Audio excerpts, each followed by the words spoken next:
Hello everyone, आज हम comparison operator सीखेंगे। Definition: comparison operator in programming language are used to compare two values और expression and determine the relationship between them.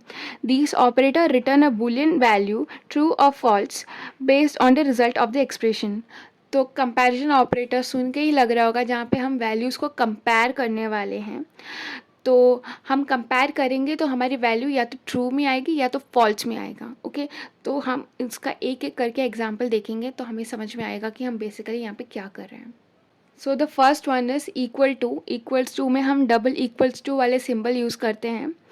The equals to operators check if the values on both side are equal. If they are equal it returns true, otherwise it returns false. So ये check करता है कि दोनों values equal है कि नहीं है, and अगर दोनों इक्वल होगा तो वो ट्रू रिटर्न करेगा, अदरवाइज फॉल्स। सो इसका एग्जांपल देखते हैं हम। Int x is equal to 5, int y equal to 7। Then यहाँ पे हम प्रिंट कर रहे हैं x is equal to y। तो हमारी x की वैल्यू 5 है, y की वैल्यू 7 है। ये दोनों इक्वल है क्या आपस में? ऑफकोर्स नहीं है, दोनों की वैल्यू डिफरेंट है, तो हमारा फॉल्स प्रिंट हो जाएगा। x is not equal to. Not equal to operator check if the values on the both side are not equal. If they are not equal, it returns true, otherwise it returns false.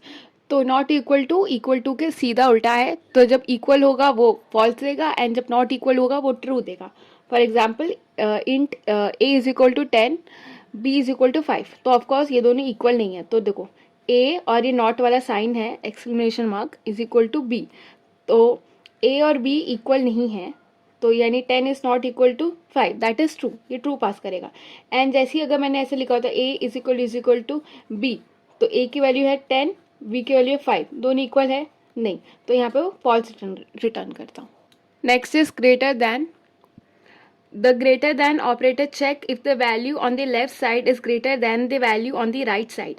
If it is, it returns true, otherwise it return false. तो ये check करता है कि left side की value ज़्यादा होना चाहिए right side की वैल्यू से। ओके, अगर वो कंडीशन मैच हुआ तो ट्रू करता है, अदरवाइज फॉल्स। तो यहाँ पे p की वैल्यू है 10, q की वैल्यू है 5। तो यहाँ पे लिखा p is greater then q। तो ऑफकोर्स p की वैल्यू 10 है, q की वैल्यू 5 है, तो p ऑफकोर्स q से ग्रेटर है, तो यहाँ पे ट्रू आ जाएगा हमारा। Next is less then. The less than operator check if the value on the left side is less than the value of right side. If it is, then it is return true, otherwise it return false. वही greater than का सीधा उल्टा। यहाँ पे int का int m is equal to 3 है, n equal to 7 है।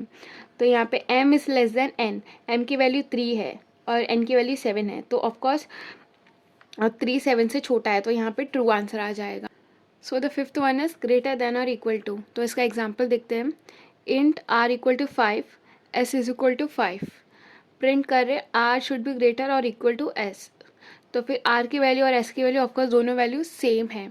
तो यहाँ पे कंडीशन में या तो r s से ग्रेटर होना चाहिए या तो उसकी इक्वल होना चाहिए।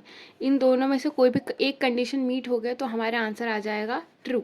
तो यहाँ पे एक कंडीशन मीट हो रही है क्योंकि दोनों वैल्यू इक्वल है। Okay, next is less than और इक्वल टू। तो इसका एग्जाम्पल है c is equal to 4, d is equal to 6। तो c शुड बी लेस और इक्वल टू d। तो c की वैल्यू तो 4 है, तो वो उससे ऑफकोर्स कम है या तो फिर इक्वल होना चाहिए। तो यहाँ पे वैल्यू आ जाएगी ट्रू। तो इन दोनों में से कोई भी एक कंडीशन मीट हो गई या फिर यहाँ पे एक भी कोई भी कंडीशन मीट हो गई तो हमें ट्रू दे देता है। ओके, तो इस वीडियो में इतना ही, एंड बाकी ऑपरेटर में नेक्स्ट अपकमिंग वीडियोस में आपको बताऊंगी। So if you found this video informative, please consider liking and subscribing the channel. Thank you.